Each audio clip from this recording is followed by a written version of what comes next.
Baiklah, anak-anak sekalian, husnuzon dan persaudaraan.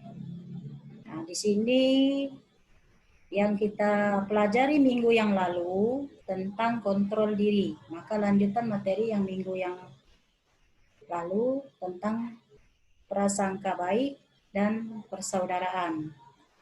Ya, di sini yang dikatakan prasangka baik dan persaudaraan itu adalah gabungan dari materi yang kita pelajari untuk hari ini. Nah, untuk pertama kali kita pelajari materi tentang berbaik sangka dalam arti husnuzon. Nah, di dalam perintah Allah Subhanahu wa taala tentang prasangka baik. Nah, karena di dalam Al-Qur'an surat Al-Hujurat ayat 12 ini tentang prasangka baik. Di selain dari prasangka baik, itu ada berprasangka buruk. Prasangka buruk juga tidak ada perintah dari Allah Subhanahu wa taala. Yang ada perintah berprasangka baik. Di mana dijelaskan dalam Quran surat Al-Hujurat ayat 12.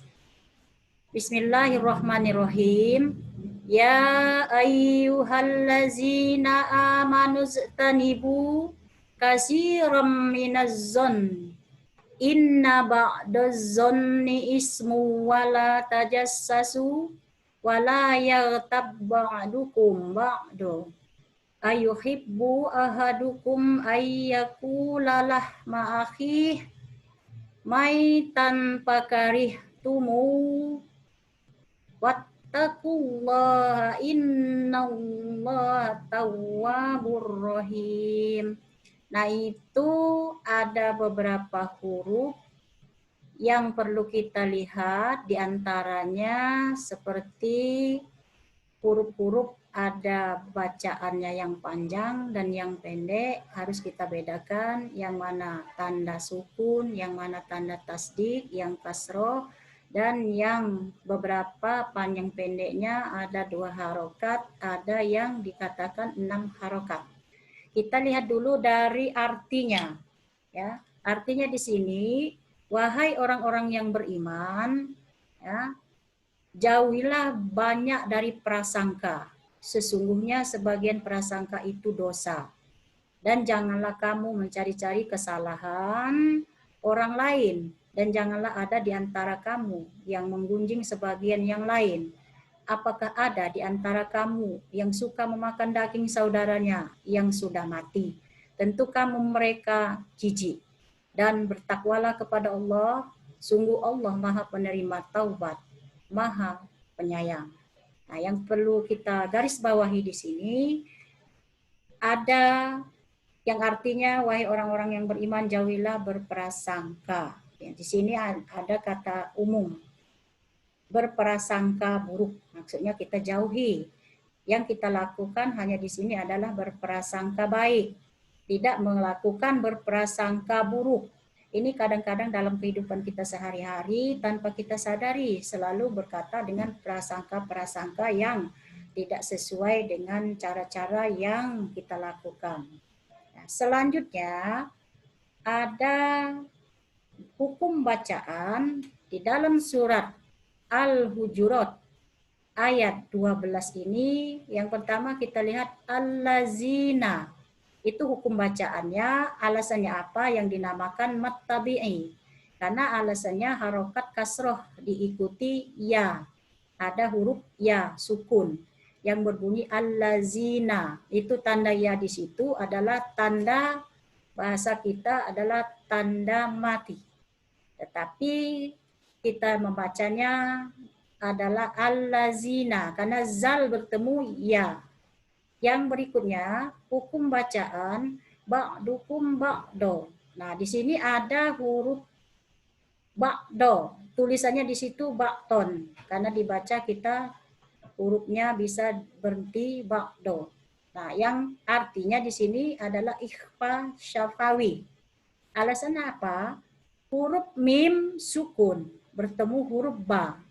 huruf mim sukun bertemu huruf ba, seperti ba'dukum, ba'dukum, ba'do. Jadi mim dan ba, ba. Jadi mim dan ba bertemu di situ. Ada ba, kum itu tanda mati. Nah, itu bahasa kita seperti bahasa kita sehari-hari. Yang selanjutnya, bacaan dari Tawwabur Rahim. Ditulis di situ Tawwabur Rahimun. Karena kita baca di situ ada berbunyi idgham bila gunnah. Alasannya apa? Huruf ba berharokat dhammah. Tanwin bertemu huruf ro. Jadi Tawwabur Rahim. Kalau diputus itu tawabun. Karena bersambung ada tanda ro tasdik, maka dibaca Tawwabur Rahim. Nah, him di sini kalau dilangsungkan hurufnya bisa Tawwabun Rohimun. Nah, tetapi karena dia bersambung dengan ba dan ro berhubung dengan ada tanda tasdik, maka dibaca Tawwabur Rahim. Him di sini karena ada tanda kita wakof. Him, bukan himun. Ya. Selanjutnya, bahwa di dalam berbaik sangka dalam kehidupan kita sehari-hari itu bisa dibagi 3. Ya, berbaik sangka kita bisa dibagi 3. Yang pertama, berbaik sangka kepada Allah Subhanahu wa taala. Ya, dalam arti kita husnuzon kepada Allah Subhanahu wa taala. Kenapa dikatakan kita selalu husnuzon kepada Allah Subhanahu wa taala? Artinya kita yakin, ya, yakin apa yang kita lakukan sesuai dengan perintah Allah. Allah itu tidak akan membiarkan apa yang kita lakukan. Kalau itu dalam hal yang baik, maka yang kita lakukan dalam hal yang baik tidak akan sia-sia. Yang berikutnya itu ada tentang husnuzon kepada Allah. Kita selalu mensyukuri nikmat Allah. Nikmat apa saja yang selalu baik, insya Allah kita syukuri dengan seikhlas-ikhlasnya. Nah, di sini yang perlu kita syukuri seperti kita sekarang bisa bertemu, nak, di sini dalam hal kesempatan, kesehatan, dan kenikmatan. Itulah kita bisa bersyukur kepada Allah Subhanahu wa taala. Sampai hari ini kita sudah sehat walafiat. Amin. Yang berikutnya juga kita harus husnuzon kepada Allah Subhanahu wa taala, kita selalu bertawakal. Artinya kita berserah diri kepada Allah Subhanahu wa taala. Ya, selalu berserah diri kepada Allah Subhanahu wa taala. Yang selanjutnya kita husnuzon kepada orang lain. Nah, artinya kita husnuzon kepada orang lain itu sangat penting. Husnuzon kepada orang lain. Bahwa husnuzon kepada orang lain di sini kita selalu berpikir positif, jangan selalu berpikir negatif. Seperti jangan-jangan si A itu sudah merupakan kita suuzon, tetapi yang kita dianjurkan adalah husnuzon. Cukup kita yakin dan percaya. Nah, yang itu ada lagi bahwa kita husnuzon kepada sesama manusia, yang jelasnya kita selalu memaafkan kesalahan orang lain terhadap diri kita. Sebaliknya juga kita bisa memaafkan kesalahan orang lain. Jangan kita memikir panjang lebarnya masalah-masalah. Ya, jangan kita perpanjangkan masalah. Itu ada lagi sikap kita husnuzon kepada orang lain, kita selalu kita merasa hormat tanpa adanya paksaan dari siapapun. Yang pertama kita menghormati yang muda, menghormati yang tua menyayangi yang muda. Seperti kita di dalam rumah tangga. Kita ciptakan juga di sekolah dan kita ciptakan juga di lingkungan masyarakat. Jadi 3 lingkungan ini selalu ada hubungan dengan kita dalam kehidupan sehari-hari. Selanjutnya kita selalu mengingatkan kebaikan kepada siapapun. Kepada siapapun, termasuk dengan kawan, dengan adik-adik, dengan tetangga, dengan orang lain juga kita tetap saling ingat, mengingatkan dalam hal yang positif. Nah, selalu melupakan kesalahan-kesalahan yang telah kita perbuat. Baik itu kesalahan sekecil apapun, sekalipun kesalahan yang sebesar apapun, kita jangan memikirkan apa yang selalu kita rasakan dalam hal kesalahan. Artinya bahasa kita sehari-hari itu tidak dendam, ya. Dendam itu tidak baik dalam ajaran Islam. Karena itu kalau dendam sudah menimbulkan rasa permusuhan. Jika kita tidak mau merasa permusuhan, maka kita ciptakan selalu husnuzon kepada orang lain. Nah, agar kita selalu disayangi dan dicintai, disenangi oleh siapapun. Yang selanjutnya juga, ini yang sangat penting lagi, husnuzon kepada diri sendiri. Ya, ini sangat penting juga, husnuzon kepada diri sendiri. Kita yakin apa yang kita lakukan sesuai dengan perintah Allah dan sesuai dengan sunnah Rasulullah, insya Allah. Artinya kita yakin, dalam bahasa kita sehari-hari adalah percaya diri. Bahasa anak muda itu PD. Nah, itu saja. Yang selanjutnya, di sini judul yang kedua namanya persaudaraan. Persaudaraan di sini merupakan hubungan kekerabatan, ya, kekerabatan, keturunan. Selain itu juga yang dikatakan persaudaraan karena atas dasar adanya keimanan yang menjadikan kita saling tolong-menolong, saling pengertian, dan saling tidak menjolimi satu sama lain. Artinya tidak menjolimi satu sama lain ini tidak mengada-ada dalam hal sifat-sifat yang tidak baik. Yang selanjutnya, di dalam Quran surat Al-Hujurat ayat 10 yang menjelaskan tentang persaudaraan. Di sini yang berbunyi Bismillahirrahmanirrahim. Innamal mu'minuna ikhwatun. Itu kalau kita baca secara langsung. Maka di sini boleh kita berhenti atau stop. Innamal mu'minuna ikhwah. Ya. Yang artinya di sini sesungguhnya orang-orang mukmin bersaudara. Ada lagi di dalam Quran surat Al-Baqarah 220 yang berbunyi wa in tukhalituhum fa ikhwanukum. Yang artinya jika kamu mempergauli mereka maka mereka adalah saudara-saudara kamu atau saudara-saudaramu. Nah, di sini yang dikatakan saudara artinya sudah jelas. Selain saudara pertalian hubungan keluarga, jika seiman, seagama, semuslim, itu adalah saudara. Dinamakan saudara itu adalah seiman, seagama, semuslim. Itu Ibu ulangi lagi tadi. Jadi kita tidak bisa mengatakan si A, si B. Maka di dalam surat Al-Hujurat ayat 12 tadi yang dikatakan memakan daging sendiri artinya kalau kita mengatakan seseorang masih seagama, seiman, maka itulah yang dikatakan memakan daging sendiri tadi. Karena kalau orang lain kita sakiti, seakan-akan menyakiti diri kita sendiri. Kalau diri kita sendiri tidak mau disakiti, maka sekalipun jangan menyakiti orang lain. Ya, menyakiti itu berbagai macam cara.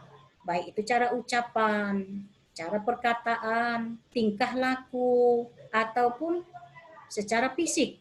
Nah, itu tidak dianjurkan dan tidak boleh sama sekali. Yang selanjutnya, bahwa di dalam hubungan persaudaraan itu dapat dibagi menjadi tiga. Ya, menjadi tiga. Yang pertama, ukhuwah Islamiyah.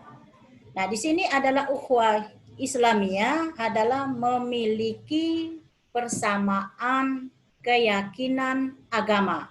Islamiyah itu adalah seagama, seislam. Ya, persaudaraan seislam, seagama. itu sama-sama memiliki sama-sama agama. Yang kedua, ukhuwah watoniyah. Nah, di sini adalah persaudaraan yang sama-sama sebangsa, satu agama, warna kulit, adat istiadat, dan bahasa. Ya, di situ artinya kita selagi masih warga negara Indonesia atau warga negara luar Indonesia, selagi masih ada hubungan seagama, seislam, maka itulah masih dinamakan keluarga atau saudara. Yang ketiga, itu ukhuwah insaniyah. Ukhuwah insaniyah artinya persaudaraan kita sama-sama manusia yang secara universal. Ya, yang di sini dikatakan yang perlu kita garis bawahin universal ini adalah keseluruhan. Ya, tanpa kecuali, hanya kecuali yang tidak se-Islam. Nah, itu dikatakan insaniyah, artinya pergaulan kita sesama manusia. Ya, di situ sesama manusia. Di sini kita lihat dari uraian di atas bahwa ada hikmah dari persaudaraan atau ukhuwah, diantaranya ada 6. Jadi ini diantaranya ada 6. Yang pertama, kita selalu menumbuhkan saling memahami dan saling pengertian. Kita paham, mengerti satu sama lain, baik itu keadaan, situasi, dan kondisi, kodratnya. Yang kedua, itu menumbuhkan sikap saling tolong-menolong. Artinya kita saling tolong-menolong satu sama lain, tidak bisa kita membedakan antara satu sama lain. Jika kita mampu, maka kita berikan pertolongan kepada orang lain. Karena yang sifatnya tolong-menolong ini berbagai macam cara. Bisa kita menolong secara materi, bisa kita menolong secara tenaga, bisa kita menolong secara ilmu pengetahuan. Jadi tidak hanya satu cara kita menolong orang lain. Bisa berbentuk materi, Ibu ulangi lagi, bisa berbentuk jasa, bisa berbentuk tempat tinggal, juga bisa berbentuk makanan. Yang ketiga, menumbuhkan sikap saling hormat menghormati. Nah, yang tadi pernah Ibu jelaskan, sudah Ibu jelaskan di atas, kita harus saling menghormat menghormati antara satu dengan yang lain agar terciptalah kerukunan, kedamaian, dan ketentraman sekaligus kenyamanan di dalam pergaulan kita sehari-hari, termasuk di sekolah, di rumah tangga, di lingkungan masyarakat. Maka ciptakanlah selalu rasa damai, rasa cinta, rasa kasih sayang terhadap orang lain. Yang keempat, menumbuhkan sikap tenggang rasa dan tidak menjolimi antara sesama. Nah, tadi sudah Ibu jelaskan juga tidak menjolimi satu sama lain. Artinya kita tidak menjoliminya, tidak bisa berbohong. Jangan sekali-kali kita selalu berbohong. Sekali berbohong, ketagihan akan selamanya berbohong. Maka berbohong inilah yang sangat merusak jiwa mental kita terhadap baik ucapan, perkataan, dan tingkah laku. Maka kita selalu dianjurkan, selalu bersifat positif, selalu bersikap baik dan bagus. Yang kelima, di sini ada terciptanya solidaritas. Nah, di sini terciptanya solidaritas ini adalah kesimpulannya yang dari atas tadi, kebersamaan kita dengan orang lain. Artinya kita sama-sama merasakan, bila kesusahan juga sama-sama merasakan, bila punya kelebihan juga sama-sama merasakan, maka tentu terciptalah kedamaian. Yang keenam, adanya kerukunan hidup. Jadi antara negara satu dengan negara yang lain, terutama dalam satu negara, kita perlu menciptakan persamaan kedamaian, kasih sayang, dan saling hormat menghormati. Rasulullah SAW bersabda yang artinya bahwa seorang muslim adalah saudara muslim lainnya. Oleh sebab itu, jangan menzolimi dan meremehkannya, dan jangan pula menyakitinya. Ya, sedikit banyaknya contoh menyakiti dari ucapan, perkataan, bila itu negatif, maka itu sudah saling menyakiti. Jadi bukan hanya menyakiti dalam bentuk kekerasan, dalam bentuk perkataan yang lainnya, itu sudah merupakan menyakiti orang lain. Nanti materi ini bisa dipahami lagi di rumah, bisa dibaca lagi di rumah seperti di dalam Al-Quran surat Al-Hujurat ayat 12 dan ayat 10 tadi di rumah dibaca lagi, diulangi lagi agar lebih paham, lebih lancar cara membacanya. Dan Ibu sampaikan di sini dulu materi kita, lebih lanjutnya nanti kita lanjutkan di minggu yang akan datang. Mari Ibu akhiri dengan wassalamualaikum warahmatullahi wabarakatuh. Waalaikumsalam warahmatullahi wabarakatuh.